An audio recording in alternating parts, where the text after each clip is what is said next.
Entre las primeras emisoras de Costa Rica.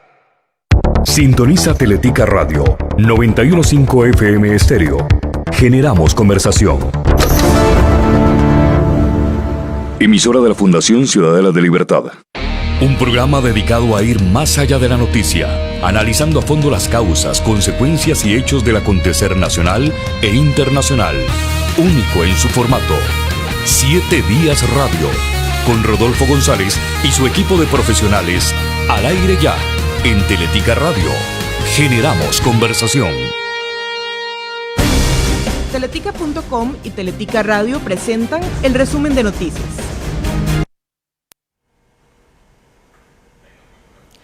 Hola, muy buenos días, feliz lunes, gracias por informarse en Teletica.com. Susana Peña les saluda y voy a acompañarlos en este repaso de las noticias nacionales e internacionales más destacadas a esta hora. El Ministerio de Educación Pública anunció una interrupción en el curso lectivo a partir del próximo lunes debido a la situación actual del COVID-19. Así lo dio a conocer la ministra de Educación, Giselle Cruz, este lunes. Esto implica que los estudiantes no recibirán lecciones presenciales ni serán convocados virtualmente. Del mismo modo, docentes y funcionarios de centros educativos no deberán cumplir un horario ni impartir lecciones a distancia. Esta pausa se extenderá del 24 de mayo al 25 de junio. Sin embargo, en esa fecha los estudiantes entrarán en el periodo de vacaciones de medio año y por eso regresarán a clases hasta el 12 de julio. El cambio de fechas obliga a modificar el calendario escolar, que ahora se extenderá hasta enero del próximo año. ¿Qué pasará entonces con las fiestas de Navidad y Año Nuevo? Bueno, según ha dicho el MEP, el 22 de diciembre se hará otra pausa, el curso se retomará nuevamente el 3 de enero.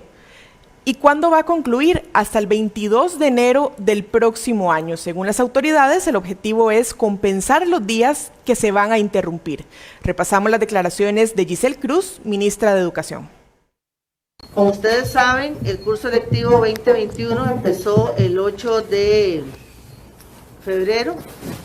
Vamos a hacer una pausa del curso lectivo estas semanas a partir del 24 de, del 24 de mayo. El 24 de mayo, aquí estamos proyectando, donde tendremos una interrupción del curso lectivo durante 2 semanas de mayo hasta el 25, del 24 de mayo hasta el 25 de junio. Esto tenemos luego el periodo de vacaciones y reanudaremos el curso lectivo el 12 de julio. Esta decisión tomada con el equipo de gobierno, con el señor presidente de la República, para también colaborar con la movilidad que afecta de alguna manera el aumento de contagios. Estamos en una situación complicada en el país de aumento de contagios. Sabemos que estamos, como llaman los especialistas, en el pico más alto, y esta decisión nos lleva a nosotros a hacer esta reorganización del curso lectivo. ¿Qué significa? Hacer una interrupción a partir del 24 de mayo, volvemos el 12 de julio, y retornamos, tenemos el 22 de diciembre, volvemos a salir a una pausa con el periodo de diciembre y retornamos nuevamente el 3 de enero para compensar los días que vamos a interrumpir para poder atender el curso lectivo en unas mejores condiciones. Luego de este anuncio, las reacciones no se hicieron esperar. Los sindicatos del Magisterio Nacional se mostraron inconformes con la decisión del MEP. El gremio asegura que nunca pidió la suspensión total del curso lectivo, únicamente pretendían una virtualidad temporal. Además, no ocultan su molestia porque el gobierno no les consultó ni les pidió criterio para tomar la decisión, algo que sí ocurre con las cámaras empresariales, según denuncian. La Asociación Nacional de Educadores, ANDE, el Sindicato de Educadores Costarricenses, SEC, y la Asociación de Educadores de Segunda Enseñanza, APSE, realizarán un paro de labores este miércoles 19 de mayo. Estos grupos de trabajadores instan a los docentes a no presentarse a los centros educativos. El movimiento no contempla concentraciones presenciales, únicamente un homenaje para los docentes fallecidos a causa del COVID-19 y también para aquellos que en este momento se encuentran internados luchando contra el virus. Vamos a escuchar las declaraciones de Gilberto Cascante, presidente de ANDE. La medida que toma la señora ministra no fue consensuada con nosotros. Desgraciadamente, nosotros jamás le pediríamos que suspenda el curso lectivo sabiendo las necesidades académicas que tienen los estudiantes en este momento y conociendo también las necesidades educativas del proceso pedagógico que se lleva desde la presencialidad a la distancia. Para nosotros es importante que se sepa que desde hace más de un mes le solicitamos a la señora ministra tomar estas medidas para mejorar y para evitar la muerte de nuestros compañeros, y tuvimos oídos sordos en la Junta de Relaciones Laborales. Esta medida no fue consensuada. Nosotros estamos contentos de que este gobierno haya entendido y la señora ministra haya entendido la importancia de volver a la virtualidad, pero nosotros queríamos una virtualidad temporal, continuando el proceso académico de los estudiantes y respetando su proceso de aprendizaje. Jamás pediríamos la suspensión que la señora está ofreciendo. Y en medio de este anuncio del MEP, la ministra de Educación, Giselle Cruz, adelantó que el gobierno de la República anunciará nuevas medidas sanitarias para disminuir la movilidad en medio de la emergencia sanitaria por COVID-19. La jerarca aseguró que el Poder Ejecutivo, en coordinación con otros sectores, acordó algunas disposiciones que serán comunicadas este martes en la conferencia de prensa habitual. Desde el jueves anterior, el gobierno apuesta por reducir los aforos en comercios, iglesias y otros lugares de culto, eventos artísticos y también culturales y otros establecimientos como una forma de evitar el cierre total de la actividad económica. Por el momento no hay ninguna comunicación oficial por parte de Casa Presidencial. Seguimos en otros temas nacionales. El Fideicomiso Ruta 1 aplicó este lunes el ajuste extraordinario en las tarifas de peaje de las estaciones de Naranjo, en la carretera Bernardo Soto, y Río Segundo, en la carretera General Cañas. Los conductores de vehículos livianos y motocicletas seguirán pagando el mismo monto en el peaje ubicado cerca del Aeropuerto Internacional Juan Santamaría, es decir, 275 colones. En el resto de las categorías de vehículos, el aumento varía entre los 25 colones y los 100 colones. Según informó el Fideicomiso Ruta 1, la modificación extraordinaria se da por efecto en la inflación externa. El polvo del Sahara ingresó a nuestro país desde la noche del domingo. El Instituto Meteorológico Nacional asegura que este fenómeno se extenderá hasta el próximo miércoles. Esto podría generar una reducción en las lluvias y en la visibilidad, al menos en el Caribe y la zona norte. Aconsejan a la población que tiene problemas respiratorios o que también padece de alergias evitar exponerse estos días que tendremos con nosotros el polvo del Sahara. Finalizamos este resumen en el campo internacional. Las calles de Gaza permanecían desiertas este lunes después de una nueva serie de bombardeos nocturnos del ejército israelí tras una semana que dejó más de 200 muertos, la gran mayoría palestinos. En la noche del domingo al lunes, la aviación israelí realizó decenas de bombardeos en la franja de Gaza, donde varios grupos armados dispararon cohetes contra Israel. Cientos de edificios resultaron dañados y se intensificaron los cortes de electricidad, según las autoridades locales. El ejército israelí indicó este lunes en un comunicado que atacó 9 viviendas propiedad de altos mandos de Hamás, algunas de las cuales eran utilizadas para almacenar armas. La Yihad Islámica, segundo grupo armado palestino en la Franja de Gaza, anunció que uno de sus comandantes había muerto en el ataque. Unos 40.000 palestinos han abandonado sus hogares, según la Oficina de Coordinación de Asuntos Humanitarios de la ONU. Hasta aquí este resumen de noticias. Si quiere mantenerse informado de estos temas que le acabamos de presentar y también de otras noticias nacionales e internacionales, puede ingresar a nuestro sitio web teletica.com y también a nuestras plataformas en redes sociales. Buenos días. Hola, ¿qué tal? Les saluda Mariela Montero y luego de escuchar este repaso informativo de hoy, lunes 17 de mayo, vamos a dar paso con nuestro tema del día en 7 Días Radio. En 7 Días Radio, el tema del día.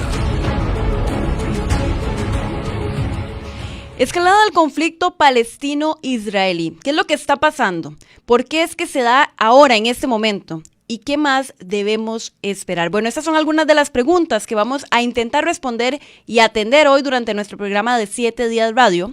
Y para eso justamente vamos a hacer una conexión hasta Jerusalén, porque allá se encuentra don Gabriel Ventasgal, quien es un analista político, justamente especializado en Medio Oriente, en conflictos de Medio Oriente, y se encuentra allá en esta zona. Gabriel, primero que todo, bienvenido y muchísimas gracias por acompañarnos en el programa de hoy. Muchas gracias, Mariela. Gabriel, quería primero tener la parte más vivencial.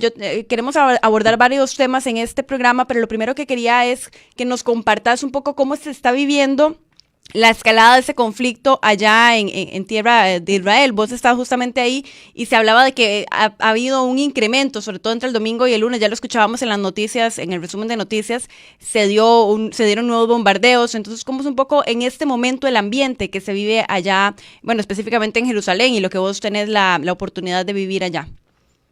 Bueno, relativamente yo estoy en un lugar, llamémoslo privilegiado, porque la mayoría de cohetes, todos los cohetes de hecho, son lanzados desde la Franja de Gaza. Las personas que viven alrededor de la Franja de Gaza tienen 15 segundos, como mucho, para entrar en el refugio antibombas. Yo tengo 45 segundos, o sea que soy un privilegiado, sin duda. Hay un nivel de tensión constante, pero, por otro lado, la cantidad de cohetes que ha lanzado el Hamas en los últimos días va en descenso. Y eso nos puede indicar que quizás estamos más cerca del fin de esta ola de violencia que de una escalada. Se hablaba, bueno, medios internacionales hablaban justamente de que este domingo, tras una serie de bombardeos, se registraba la cifra más alta de fallecidos, 42, hablaban por lo menos en un solo día del conflicto. ¿Qué fue lo que sucedió? ¿Cómo entender lo que pasó justamente el domingo? Y más bien que ahora vos nos hablas de que pareciera que más bien podría estar bajando esta tensión entre los dos grupos. Es que la primera parte de la operación militar fue Israel la que recibió la mayor cantidad de cohetes. O sea, se disparó en los primeros 3 días 2.000 cohetes sobre civiles israelíes. Una vez que Hamas ataca de la forma que ataca, Israel empieza al principio a atacar esencialmente donde están escondidos los cohetes de Hamas. Una vez que empieza a hacer eso, pasa una segunda etapa, y es, por ejemplo, intentar abatir a los líderes o del Hamas o de la Yihad Islámica, y eso muchas veces requiere disparar contra zonas donde también hay civiles, y es todo un procedimiento por el cual, cuando hay una cantidad de civiles identificados, entonces se aborta el ataque. Pero evidentemente, cuanto más ataques haces, más posibilidad de exponer a un civil al peligro, y especialmente más posibilidad cuando el civil no se va de una zona de combate o el Hamas no le permite que se vaya. Esto quiere decir sobre todo que podría ser que en ese momento quedan pocas zonas donde Hamas todavía tiene cohetes, porque Israel ha logrado, digamos, localizar y digamos, atacar esas zonas donde estaban escondidos o tenían almacenados esos cohetes. Mira, te lo puedo responder dentro de una hora, porque Hamas anunció que hoy de noche va a volver a disparar contra Tel Aviv. Si hoy dispara de noche alrededor de Israel por lo menos 100 cohetes, entonces es probable que tenga todavía demasiados cohetes en reserva. La evaluación general de la inteligencia israelí dice que todavía tiene una cantidad grande de material bélico. De hecho, incluso acaban de destruir un submarino no tripulado, o sea, un submarino bomba, que pretendía atacar posiciones navales israelíes. O sea que fíjate que tienen varios tipos de materiales bélicos capaces de atacar la población civil. Estos ataques, Gabriel, que hablabas, ya son más o menos, se dan a las mismas horas, las alertas están, digamos, ya como que ustedes ya están acostumbrados a ciertas horas que suenen las alertas, o cómo se ha manejado un poco el ambiente, porque hoy justamente está iniciando una tercera semana de este conflicto que se despertó entre palestinos e israelíes. Sí, mira que empezó el 10, o sea que hoy ya tenemos 8 días, ¿vale? No es las mismas horas, y tampoco no siempre hacia el mismo lugar. O sea, empezó siendo esencialmente sobre Jerusalén desde la Franja de Gaza. Significa que para poder disparar cubre mucho territorio. Y luego se centró en intentar golpear el corazón civil del país, que es Tel Aviv y alrededores. Hoy se centran esencialmente alrededor de la Franja de Gaza y en la ciudad de Beersheba, que es una ciudad grande que está en el sur.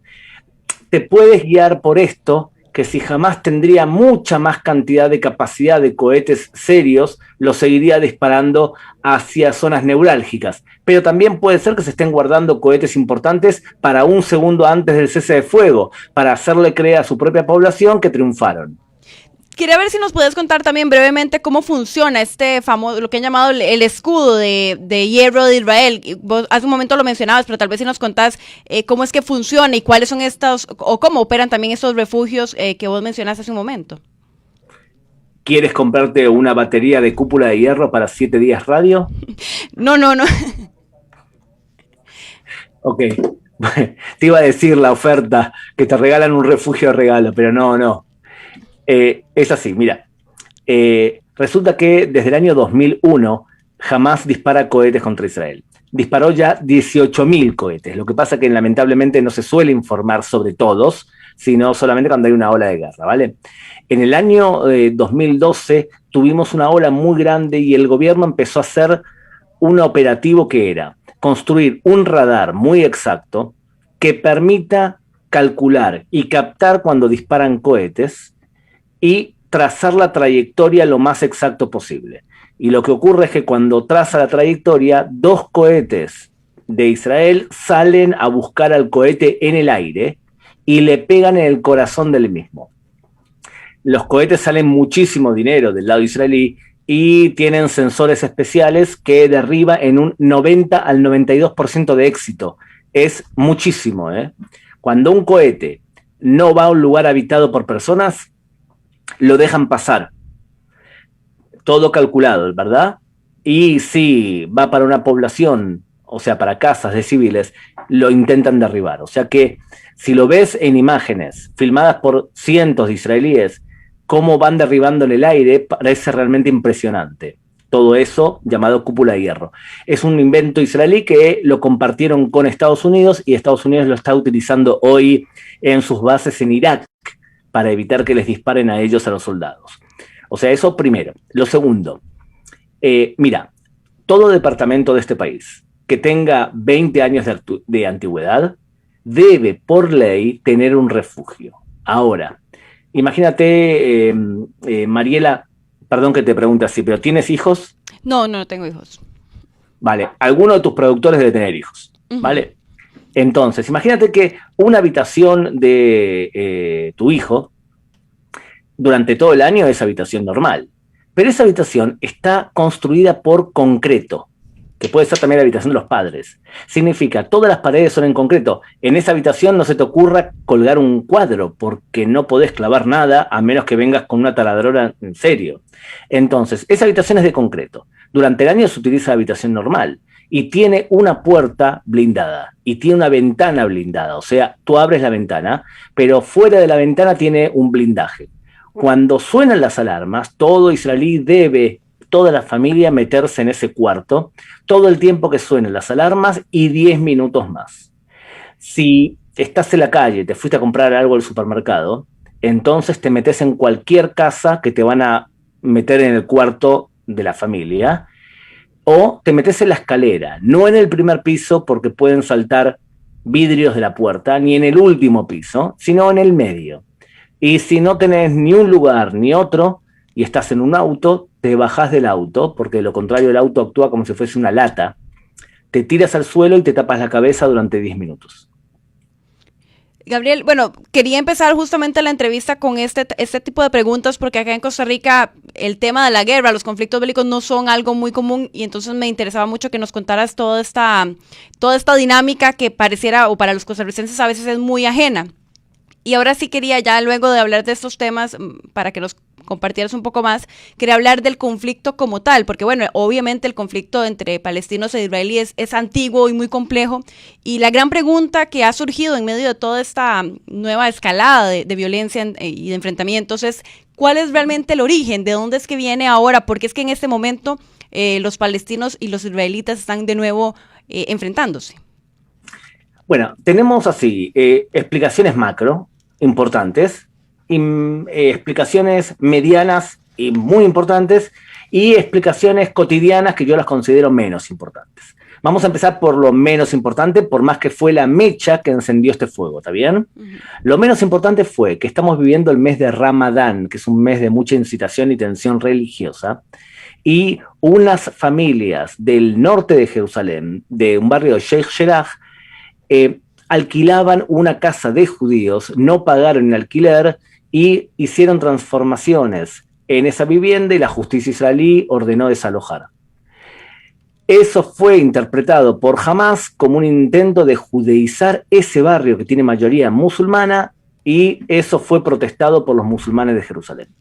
A la vez empezó a circular películas por TikTok en donde musulmanes le pegaban a ortodoxos judíos en el metro, en el tranvía, perdón, y lo subieron a las redes, y eso creó que la extrema derecha en Israel fuese a buscar a los manifestantes que estaban llegando al Jerusalén para el Ramadán para protestar e incitar contra ellos. En resumen, todo lo que te acabo de decir ahora es el detalle de la mecha.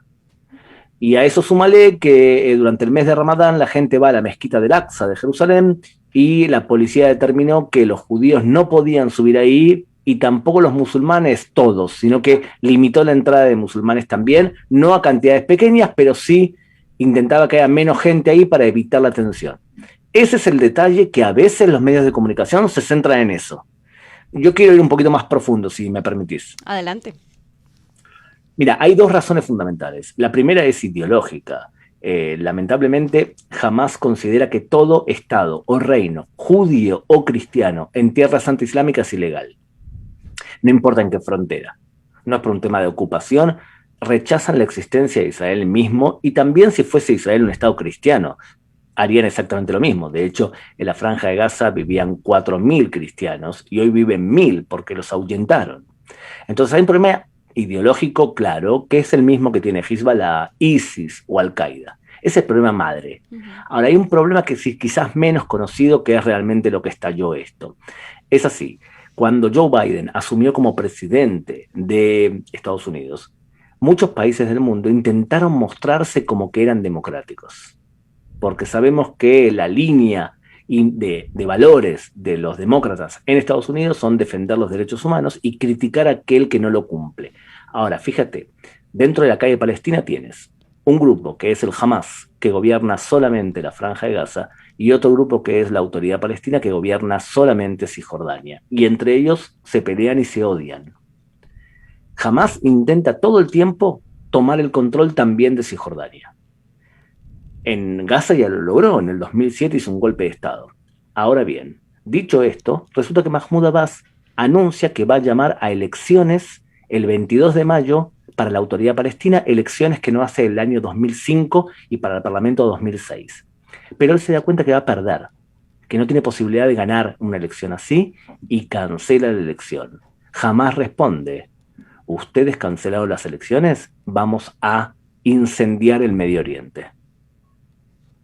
Eso fue lo que comenzó la mecha. O sea, había un clima de tensión que jamás intentaba que la gente proteste y que se hagan atentados, hasta que prendió la mecha, y eso ocurrió justamente en el mes religioso de Ramadán.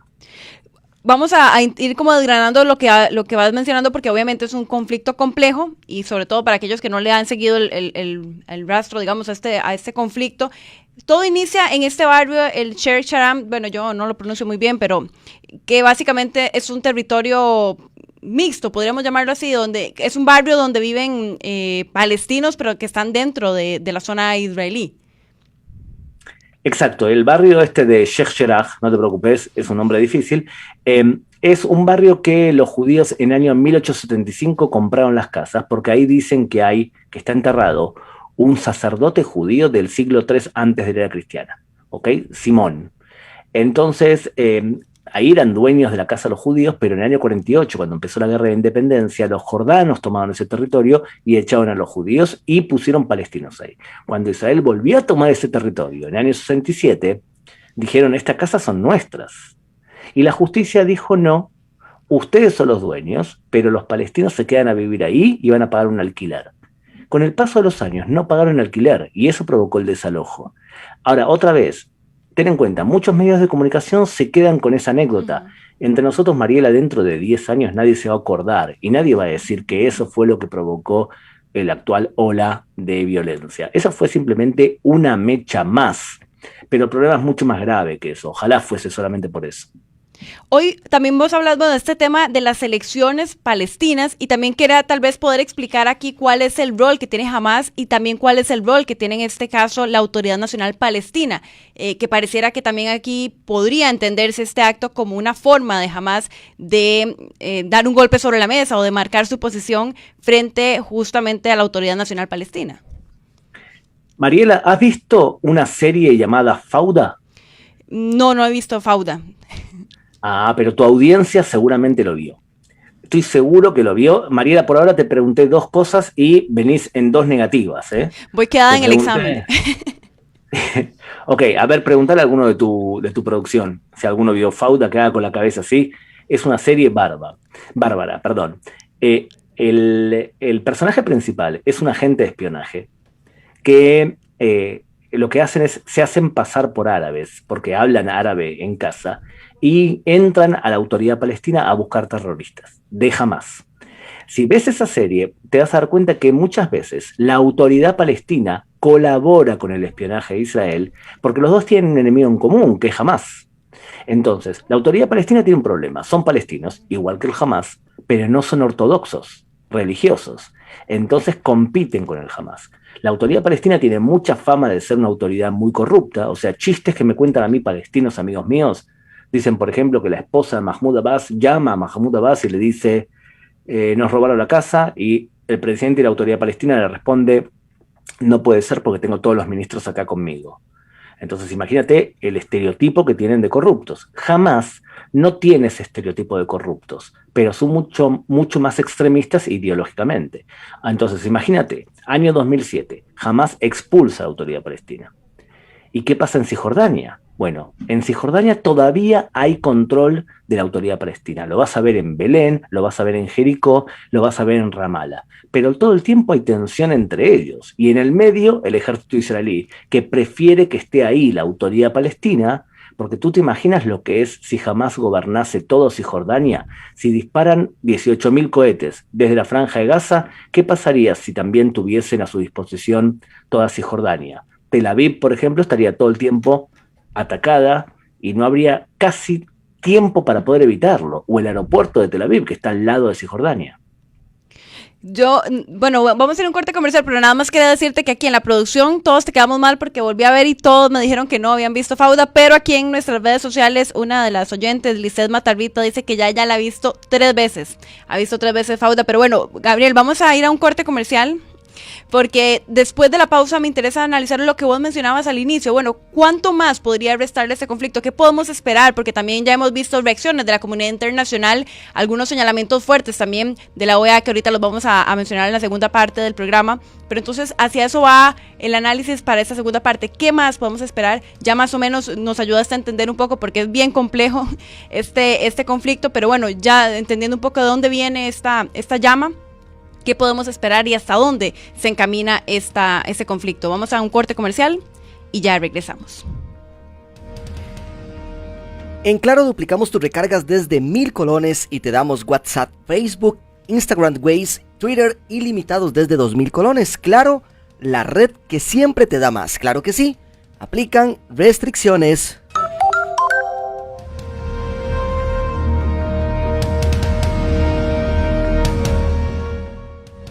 Siete Días Radio regresa después de la pausa, aquí En Teletica Radio 915 generamos conversación.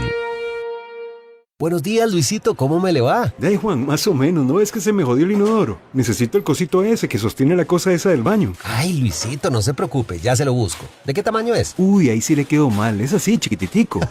¿Todavía tiene aquel inodoro que compró cuando construyeron? Sí, ese mismo. Ah, bueno, aquí tiene entonces. Este es el que le va a funcionar. En Disensa te conocemos, te entendemos y estamos para ayudarte. Por eso somos la red de ferreterías más grande de Latinoamérica. Visítanos en tu Disensa más cercana. Avanza por la lateral, tirando al centro al área y... ¡que no te dejen a medias! Para vos que sos un fiebre y no te podés quedar sin tu señal de televisión satelital, mejor pasate ya a Claro TV y disfruta de más de 170 canales con la mejor programación. Y muchos, sí, muchos canales en HD por tan solo 16,000 colones al mes. No lo penses más, pásate ya mismo, llamando o whatsappeando al 7002-7002. Solo en Claro. Claro que sí, aplican restricciones.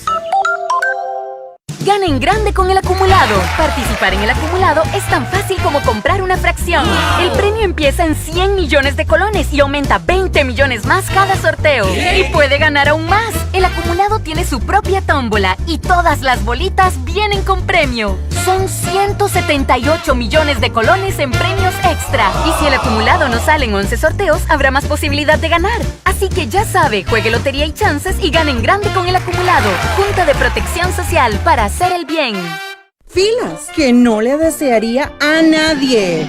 Número 3, la fila del baño. Más es urgente, en un minuto se convierte en 15. Número 2, la fila del parqueo en un mall en Navidad. Y en el número 1, la fila del supermercado. Más si la persona de adelante decide pagar todos los recibos. Brínquese la fila. Ahora puede pagar la revisión técnica al sacar su cita en rtv.co.cr. Fácil, rápido y seguro. Así llega directamente a las líneas de inspección. RITEVE, comprometidos con la vida.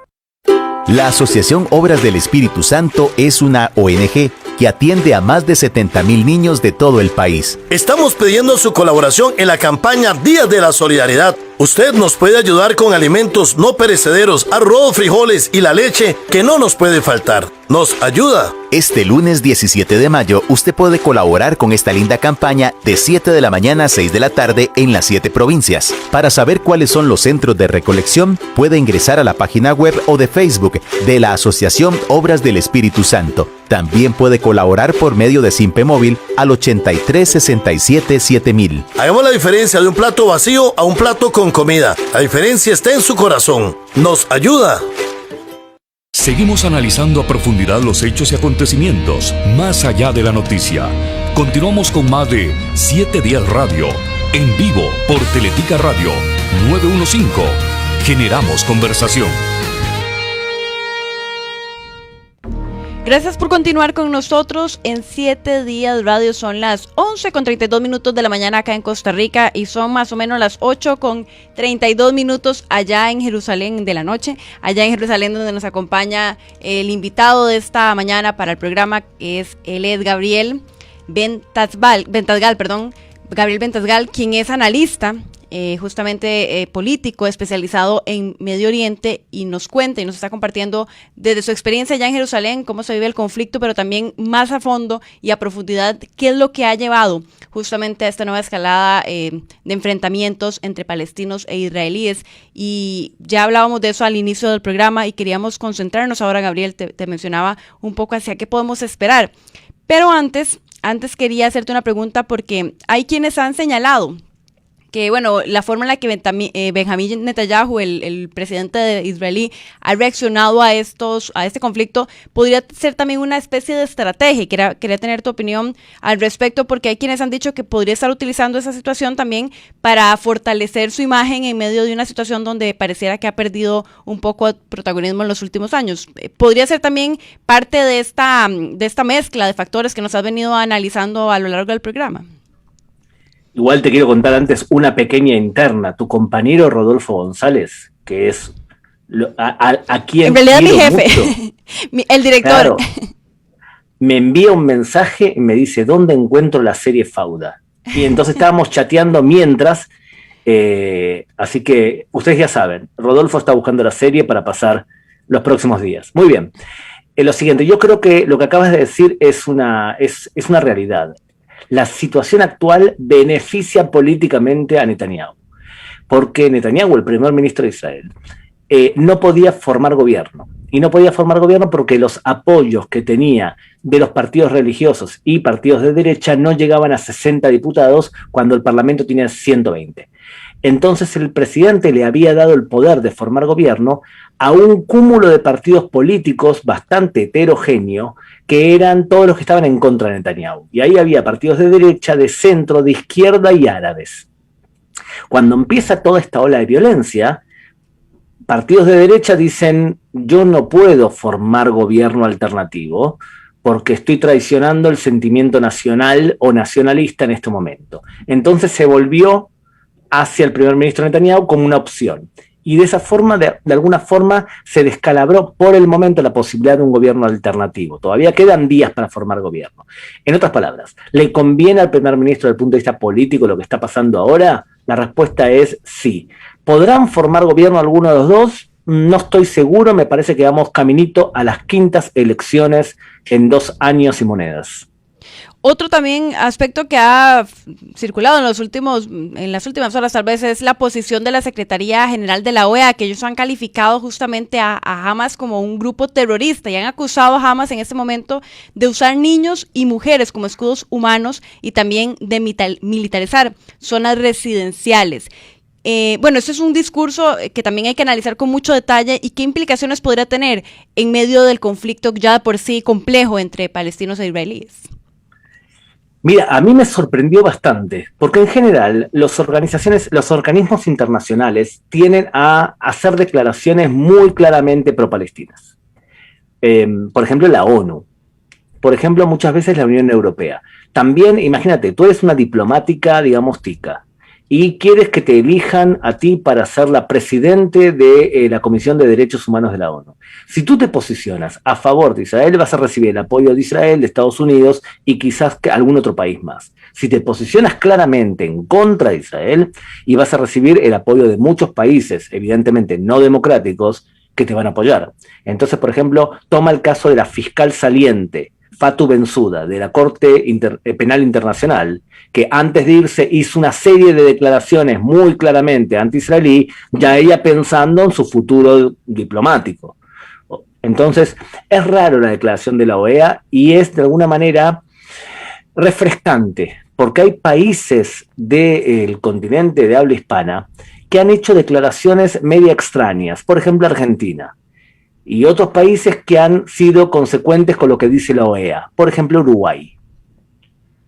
En este caso, vamos a ver también cuál es el rol de la comunidad internacional, porque ha habido intentos, por lo menos durante el fin de semana, intentos de una mediación, incluso ha habido llamados a nivel de la comunidad internacional para frenar la situación, para lograr un entendimiento. Incluso tengo entendido que ya ha habido algunas posiciones de Hamas, de peticiones que podrían estar haciendo para poner cese al fuego, para dar alto al fuego. ¿Cómo es un poco el movimiento? ¿Qué tipo de negociaciones que ha trascendido en las últimas horas?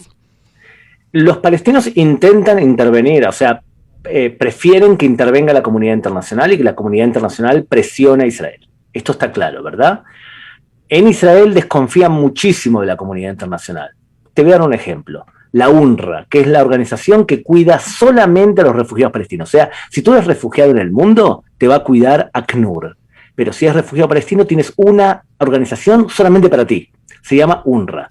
La UNRWA en la Franja de Gaza, todos los empleados son de Hamas y recibe dinero de donaciones del mundo. Entonces imagínate, y encima en sus libros de textos dicen que hay que destruir Israel. O sea que imagínate qué opina Israel sobre la UNRWA que pertenece a la ONU.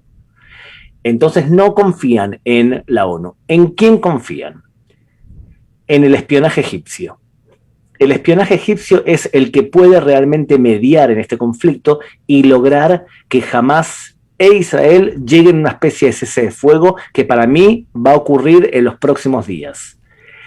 Ellos son realmente los que tienen más peso en el Medio Oriente. En general, el que tiene más peso es aquel que conoce el problema y puede amenazar también. Para poder mediar, efectivamente, también tenés que poder amenazar a las partes, que si no hacen algo, entonces van a recibir un castigo. Por ejemplo, si Egipto decide cerrar el paso hacia la Franja de Gaza, desde su frontera común en el sur de la Franja de Gaza, no hay forma que jamás puedan ni siquiera meter comida, ¿te imaginarás?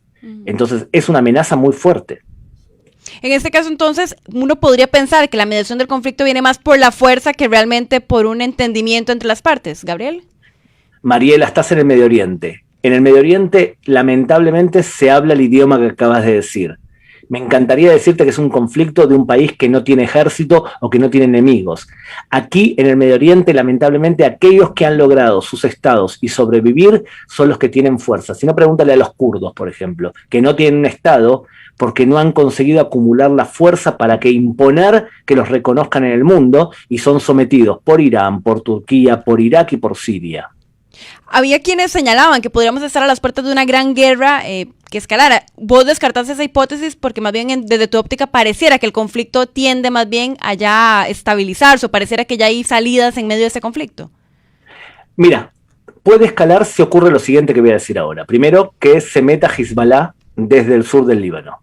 Y ahí se transforma en una guerra seria porque es una guerra entre Israel y también Hezbollah, que es mucho más fuerte que Hamas, y es además el brazo armado de Irán, o sea que estamos hablando de una escalada muy seria. Podría escalar también si Hamas sigue disparando 300 cohetes por día, y eso hace que Israel tenga que entrar por tierra.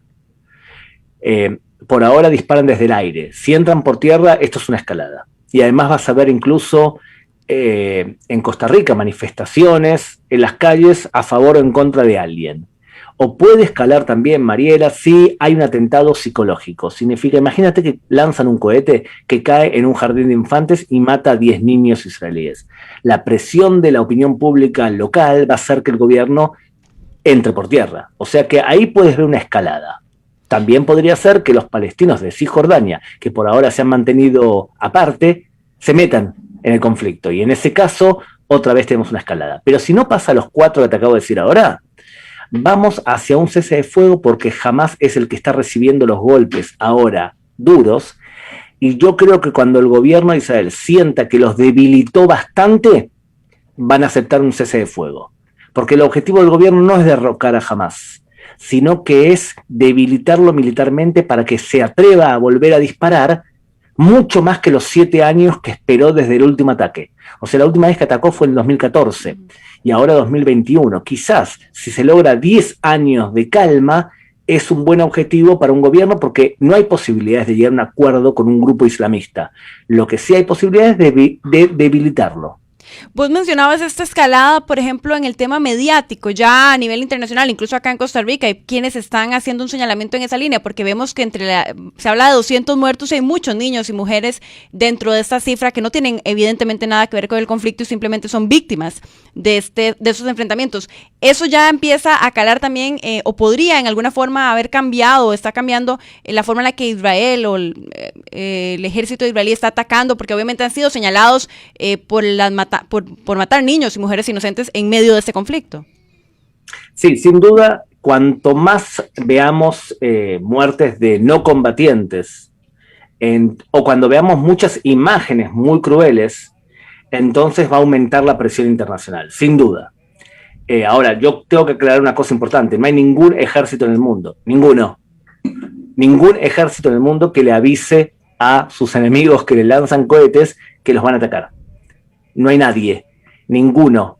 Y nadie lo cumple, y el único que lo cumple es el ejército de Israel, que le avisa a la población civil que va a ser atacada y que desaloje el lugar, e incluso inventó algo que se llama bomba en el techo, o sea, golpe en el techo, que es lanzar hacia un edificio una bomba que no explota para darle 2 horas, o según qué tipo de objetivo sea, a la población civil para que se vaya.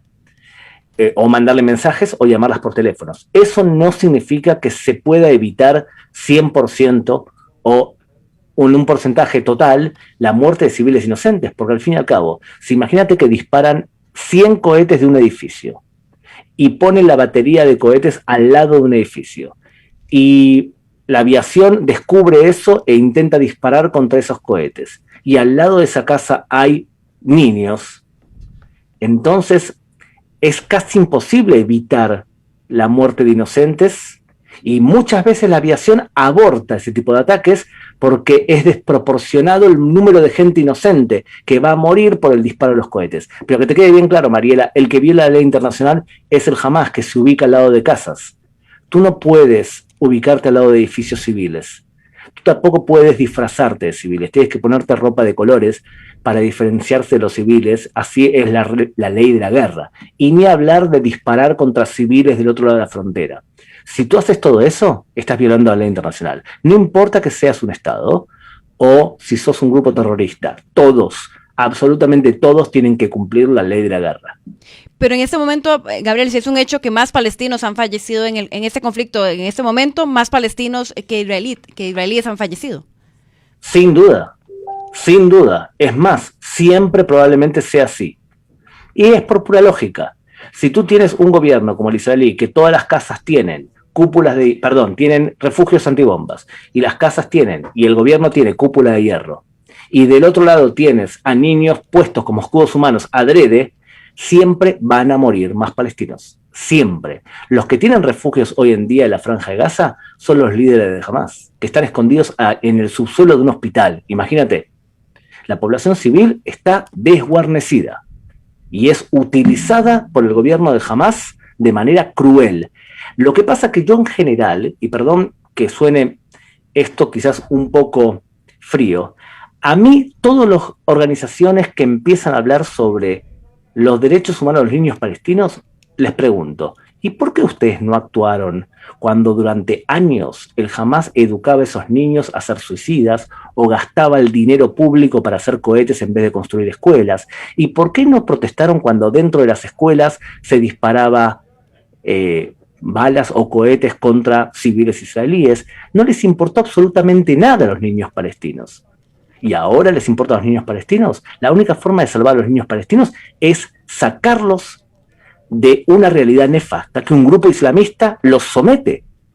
Por lo tanto, yo le pido al defensor de los derechos humanos que sea consecuente también, y que no solamente cuando vea imágenes se le estruje el corazón, porque eso no es ser un buen defensor de los derechos humanos. Buen defensor de los derechos humanos es defenderlos cuando no queda bien para la galería, sino hacerlo realmente por una cuestión moral. Yo quiero que el niño palestino sea tan libre como es mi hijo o mi hija. Mi nivel de vida quiero para el niño palestino. Lo quiero para el niño de la Franja de Gaza y para el niño de Ramallah. Gabriel, con el tema de la intervención internacional, ¿qué podríamos esperar que haga Estados Unidos? Estados Unidos evidentemente ha sido un aliado histórico de Israel, y con este cambio de presidente, ¿qué podríamos esperar que Biden, cómo reaccione al conflicto? ¿Podríamos esperar una intervención mucho más directa en algún momento de ese conflicto? ¿Se va a mantener al margen? ¿Va a ser solamente declaraciones? ¿Qué podríamos esperar? Depende de las próximas horas y las imágenes que vea el mundo.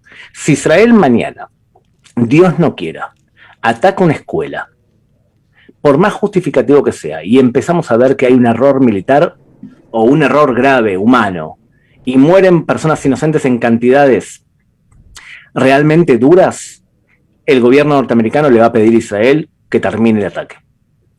O sea, lamentablemente, si vemos algo así, o sea, lo que va a disparar la intervención internacional es un cambio del paradigma de la cantidad de destrucción.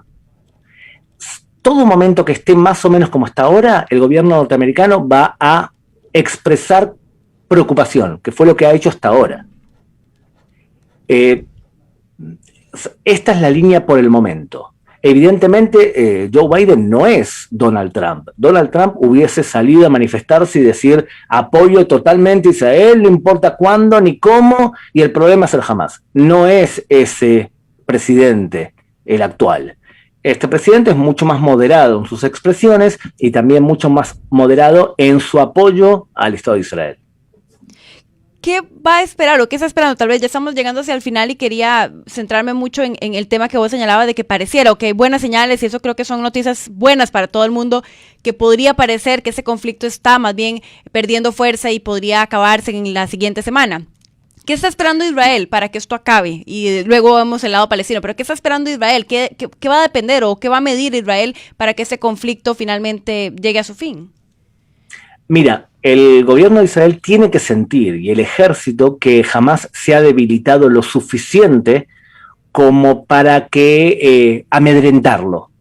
O sea, si tú, por ejemplo, atrapas o matas a los líderes de la dirigencia de Hamás, entonces tienes un efecto amedrentador hacia la organización que domina la Franja de Gaza. Entonces, por el momento, siempre y cuando no haya la presión internacional más dura que quizás ocurra, entonces Israel va a intentar debilitar aún más a Hamás. Fíjate que el que no protesta en todo esto es la Autoridad Palestina, porque la Autoridad Palestina los echaron de la Franja de Gaza en el 2007. ¿Qué quiere entonces Hamás? Tener algún tipo de imagen de éxito. Imagínate que 2 horas antes del cese del fuego caen 1000 cohetes de golpe sobre Tel Aviv y Jerusalén. Él va a poder decir, bueno, firmé el cese de fuego, pero fíjense el daño que hice, metí a toda la población civil en refugios antibombas. Los dos quieren un final con fanfarrias y platillos. Yo sé que suena duro esto, Mariela, pero tengo la obligación de decirte lo que creo que va a pasar.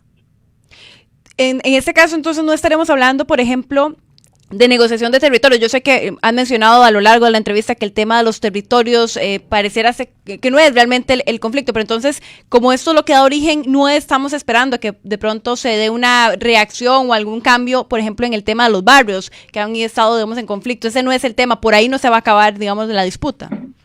Y no se va a acabar la disputa, pues la disputa no es por ahí. Fíjate que la Franja de Gaza no tiene cero presencia militar y civil de Israel. En el año 2005, Israel se retiró completamente de la Franja de Gaza. O sea que, ¿qué justificativo territorial tendría Hamás para poder disparar contra Israel si no existe Israel en la Franja de Gaza? Los barrios que nombramos ahora no son en la Franja de Gaza, son en Jerusalén, en la otra punta. Y la Autoridad Palestina, que supuestamente sería la más implicada, protesta, pero no sale a manifestarse de forma violenta. La pregunta tuya al fin y al cabo es, ¿pero pueden terminar de una vez por todas con esto y firmar un acuerdo de paz que haga que durante varios días no le dediquemos un programa de 7 días al conflicto palestino-israelí? Lamento decirte que no va a ocurrir, porque jamás ideológicamente no considera que los judíos tienen derecho a un Estado propio. Y como no lo consideran, va a tardar 1 año, 2 años o 10, pero este conflicto va a reflotar tarde o temprano. Gabriel, muchísimas gracias por acompañarnos en el programa de hoy de 7 días. Nada más quería, ¿cómo se mantiene el ambiente allá? ¿Es tranquilo? Bueno, para terminar, allá son casi ya las 9 de la noche. Y decías que sobre todo en la noche pareciera que podría esperarse nuevos ataques de cohetes ahí en la zona de Jerusalén. ¿Cómo está el ambiente? ¿Qué se sabe a esta hora? La gente está esperando que Hamás cumpla su palabra. En general, cuando Hamás dice que va a disparar, la gente le cree.